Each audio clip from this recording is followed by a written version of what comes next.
Ladies and gentlemen, the rumors were true. Yes! Yes! Yep, Doom, The Dark Ages was officially made official at the Xbox Showcase this past Sunday. So if you haven't seen the trailer yet, here you go.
As you can see here, yeah, it's coming out next year, and all the rumors were true about it. It was going to be medieval setting, check.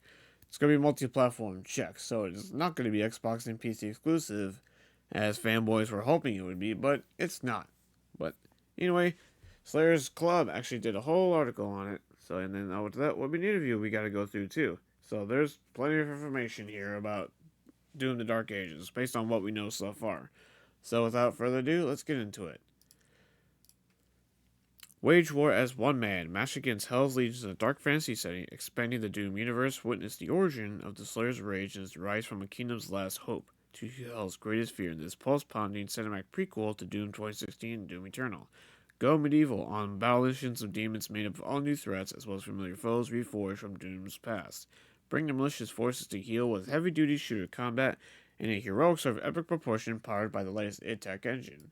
So I guess it Tech 8, I guess. So it seems with every new release, they update the id Tech engine for what they want to do. So which kind of makes sense though, because when Doom: The Dark Ages comes out next year, it would actually be 4 years ever since Doom Eternal's DLC release, which was the Ancient Gods Part 2, so which came out in 2021. Anyway, continuing. Blast, bludgeon, bisect, and break through the enemy ranks using the Slayer's superhuman strength, lethal arsenal, and unmet tenacity. Supplement your trusty Super Shoddy with the Dark Age's new weaponry, including the face-shattering flail and the revved-up throwable Shield Saw. They're going to talk about Shield Saw later. Inspired by the original Doom, players overcome the odds in the Dark Ages and firmly grounded heavy-hitting clashes featuring destructible demons, vicious melee strikes, and more. With the right combination of range, bombardment, and melee aggression, anybody stepping into Slayer's boots will make hell quiver in theirs. So, yep, so they're gonna be. So it seems like melee is gonna be more of a focus this time around, which makes sense considering the setting, since it's, gonna be medieval. Yeah, but still have guns, obviously. Like you can't have a Doom game without guns. You just can't. But anyway, continuing.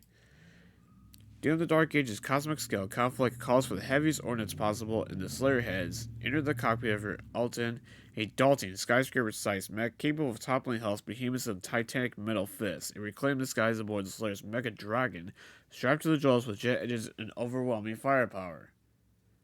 Also, we're definitely going to be having some air fights in this game, which is going to be freaking awesome. Who would have thought a freaking dragon would be able to fly in a Doom game? Who would have thought of seeing that one coming? I sure as hell didn't. So with that out of the way, so yeah, you can also wishlist the game as it's going to be coming out on Xbox Live, PS Center, Steam, where you can wishlist it as it's coming out in next year. Whenever that is, who knows? Time will tell.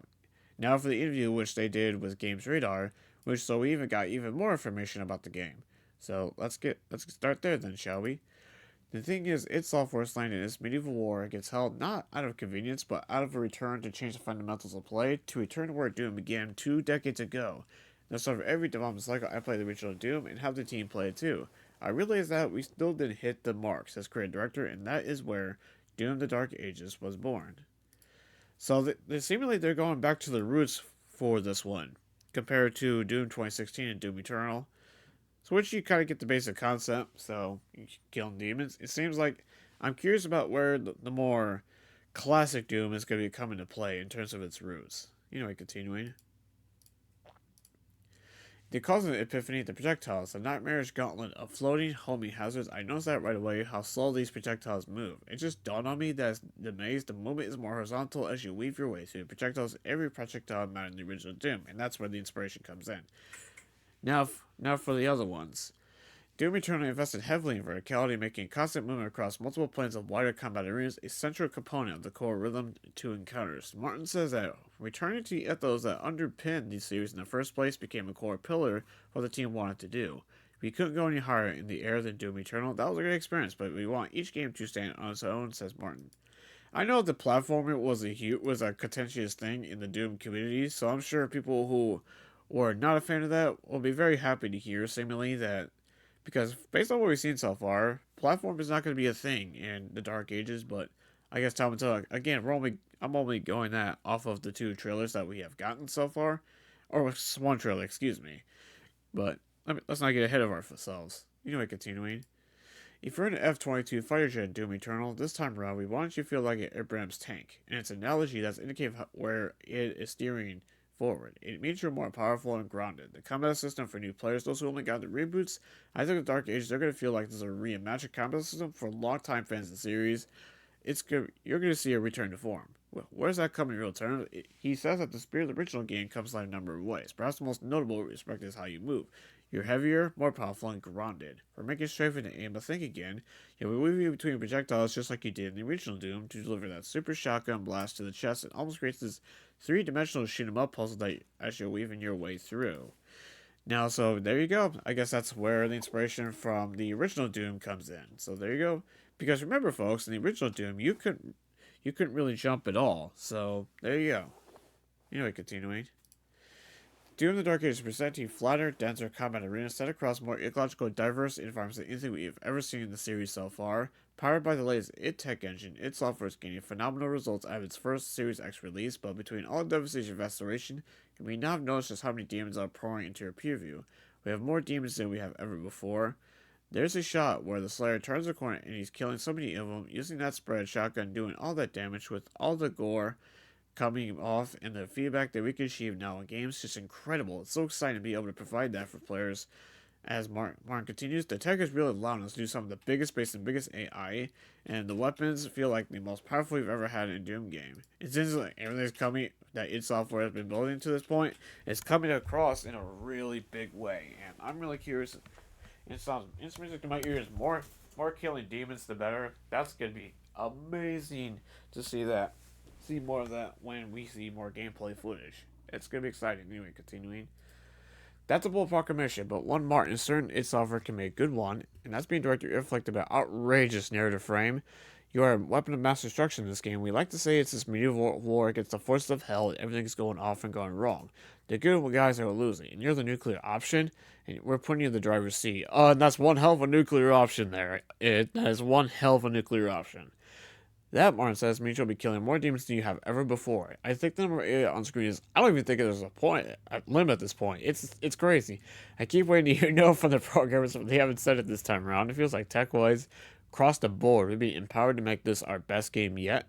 The last 2 rebooted Doom games have built to this. We certainly had limits in the past. We don't really feel like they're there right now, but with each game, we try to build on the success of the last one and learn the right lessons. Hey, I'm okay with that. Killing more demons, the better, my guy. Like, just more. I just give it to me, man.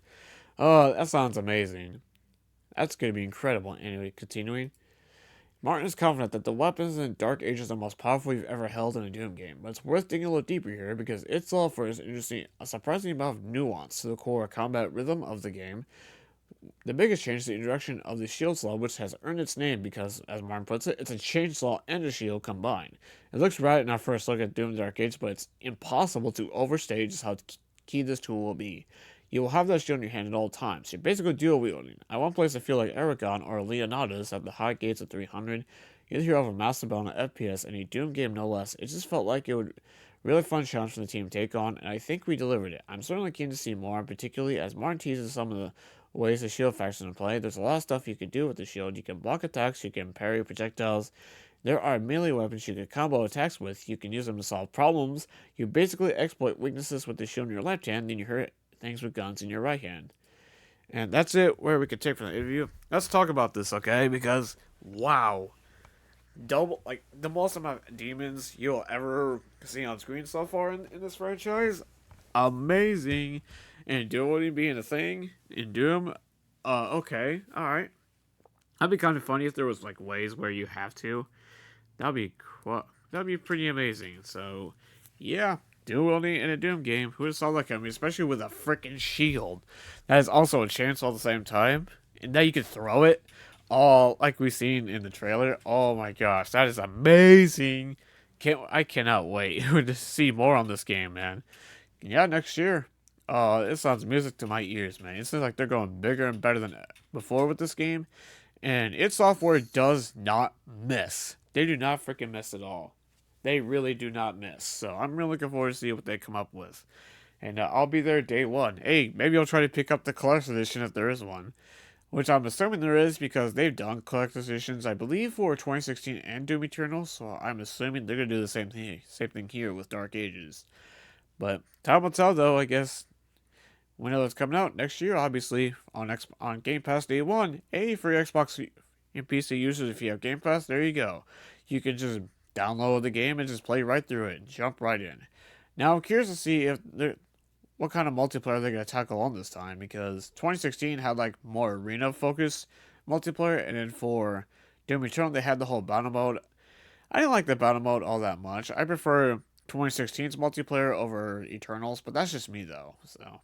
But again, that's like maybe that's because I'm like more of a Halo player. Maybe because the arena mode in 2016 just played like a traditional multiplayer shooter compared to Eternal. So maybe that's why. But that was done by Certain Affinity, though I believe. So we'll see what happens. And well, Snap Map Return. That'd be pretty cool if they could get that back, bring that back, huh? That'd be pretty cool. But I guess we'll see how that goes too. So a lot of questions at play.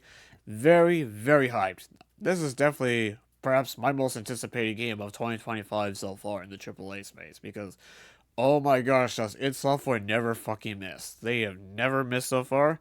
They haven't let me down before. I know they're gonna kick so much ass with this one, and I can't wait. But with that as being said, what do you guys think of this new announcement? Let me know down in the comment section below. Are you excited in Doom the Dark Ages? Doom the Dark Ages, and if you so, what platform you can pick it up on? I'm gonna get on Steam, so. That's it for me. I'll see you on the next one. Until then, have a good one.